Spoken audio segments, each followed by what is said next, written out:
the United States of America, and to the republic for which it stands, one nation, under God, indivisible, with liberty and justice for all.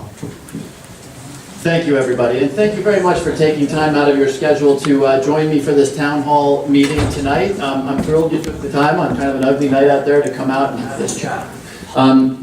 We okay there? My hope tonight is to get your opinions, your thoughts, answer your questions, give you a sense of what's happening, if anything, in Washington, D.C. As you know, my title is representative, and I can't represent people unless I get their points of view. My job is to represent you. Sometimes you probably agree with the votes that I cast, sometimes you don't, but I can't do that intelligently unless I get your opinion. So thank you for being here tonight to offer those opinions. The format tonight, what I'd like to do is maybe, it's just after 7. I'd like to let everybody go maybe by 8:15 or so when we'll all get tired of listening to each other. Certainly you'll get tired of listening to me. I'd like to open with 10 or 15 minutes. I'd just like to tell you a little bit of what we see happening in Washington, what's going on, and then I'd like to leave almost a solid hour for your questions, observations, and comments. We've got a pretty good crowd here tonight, so just in deference to the fact that I think probably a number of people will want to discuss different topics, I'm going to ask you to maybe try to keep your questions or ideas or thoughts to about 2 minutes. We're not going to be too strict about that, but at about 2 minutes, somebody from my staff will tap you on the shoulder just so you know. And of course, if people get through their questions, delighted to take more than one from individuals. I will also try to keep my answers short so that we can get through as much as you like. Again, thank you for being here.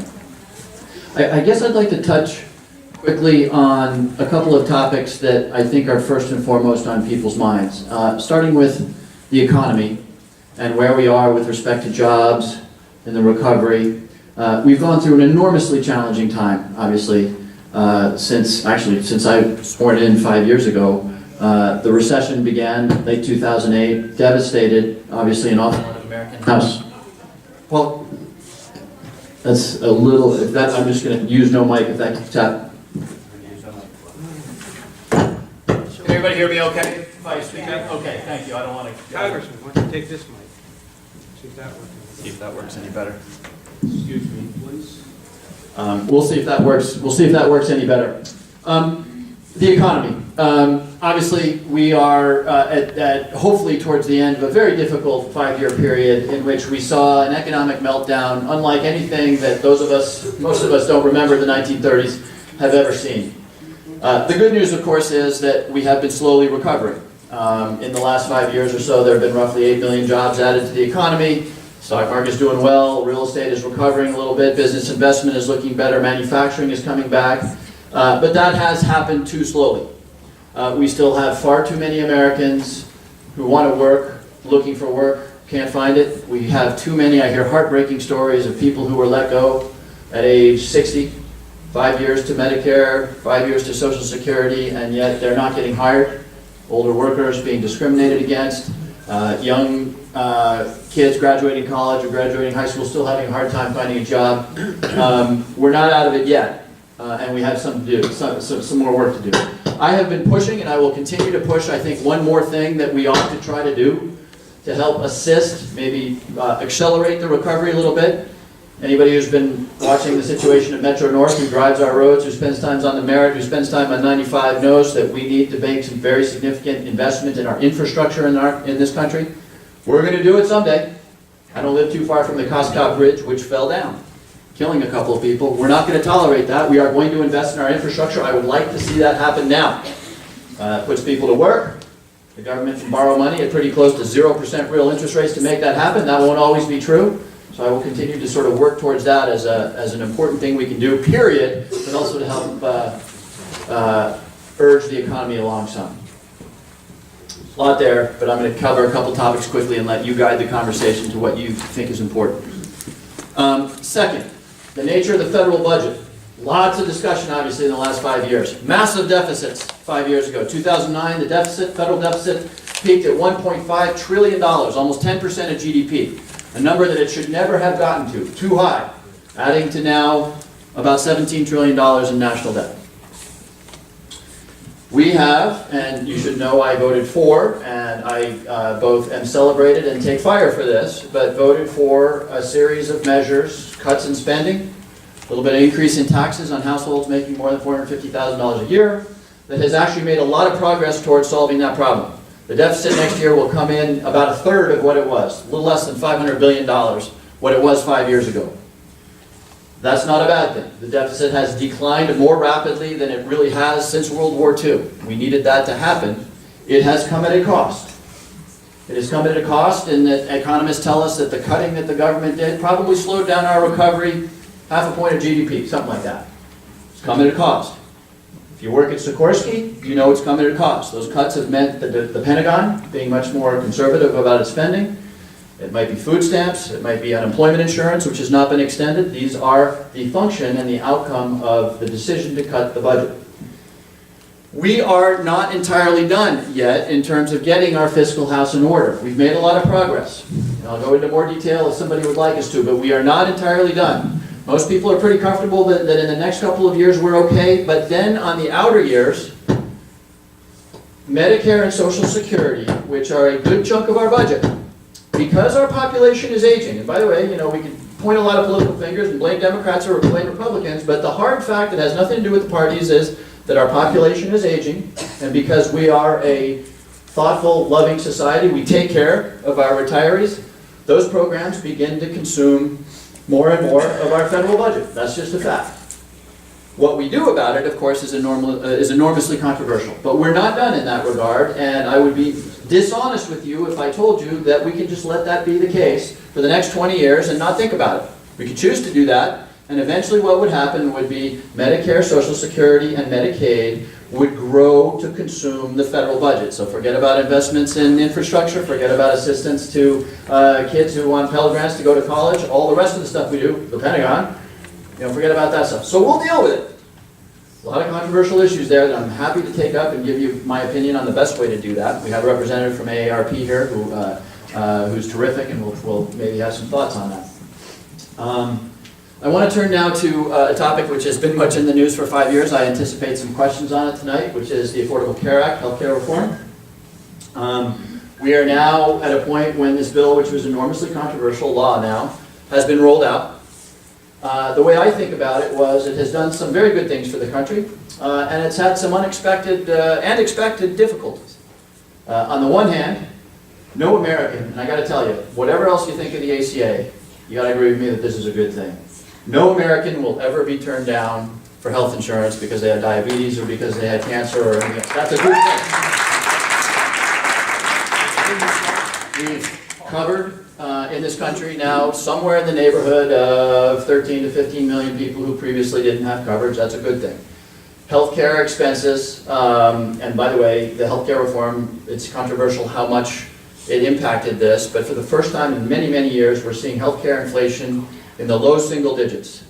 This is really important. Those of you who really care and really understand our fiscal situation in the long run, that's the key. By the way, for the town of Shelton, the state of Connecticut, for GE, for Sikorsky, for the federal government, getting those healthcare expenses under control is the key. On the flip side, it has caused a lot of turmoil for hospitals, for doctors who've had to get used to new ways of operating. Emergency rooms now are being penalized if they see the same people over and over and over again in the emergency rooms. Sadly, and unexpectedly, a number of Americans, 38,000 plans in the state of Connecticut were canceled abruptly by insurance companies. I talked to dozens of people who found themselves in that position.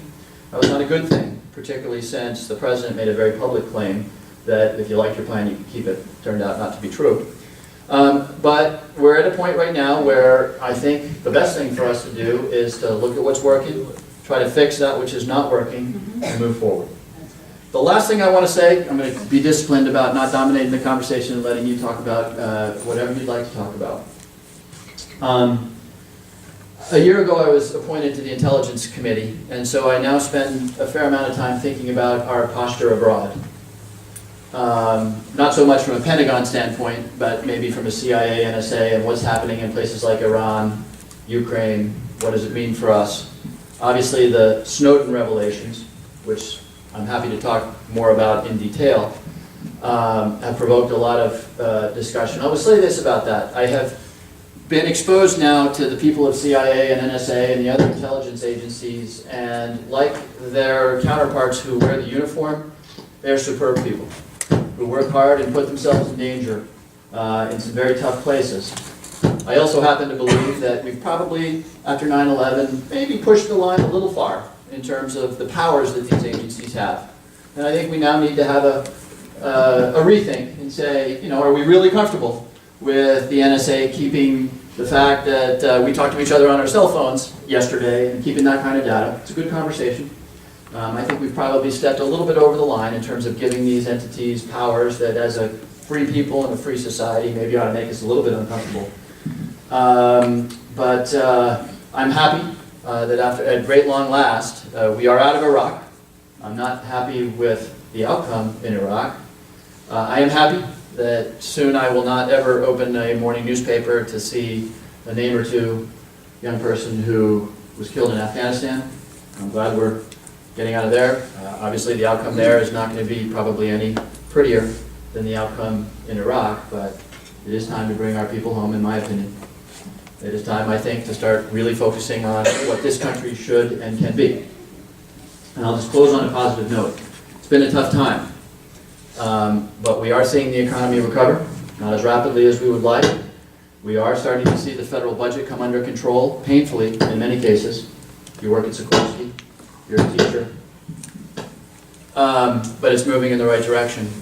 And just to close on a particularly positive note, though like everything else this is a little controversial, manufacturing is coming back to the United States in a big way, because we are very soon going to be an energy self-sufficient country. This is a spectacular thing. The discoveries of natural gas and oil, and I say this 90% happy because these are ultimately not the energy sources that we will be using 50 years from now, but today we very soon will be able to wean ourselves from a dependence on Saudi Arabia and Venezuela. We will be able to use cheaper, cleaner, American sources of energy, and manufacturing is coming back. So my optimism stems from the fact that we're doing okay. Not as well as we all want, but we're doing okay. We're going to be energy self-sufficient, manufacturing is coming back. I think, this is my opinion, that if we focus on a few other things, if we focus on doing the hard work we need to do to get our long-term budget stabilized, if we really focus on the thing that I think is the long-term key to prosperity and real opportunity for everybody, which you may think I'm going to say minimum wage, or I support an increase in the minimum wage, but what I am going to say is making sure that our system of education is the best in the world. We get that right, and at least the next 50 years are going to be big years for the United States. So I remain an optimist even though we've been through a tough time. And with that, I'd like to say thank you again for being here. And what we're going to do is I'm going to put this down. We're going to ask people to line up here, and happy to take your questions, your thoughts, explanations, concerns, anything you like. Let me ask, if you do stand, please just give us all your name and where you're from. Thank you very much. The first one.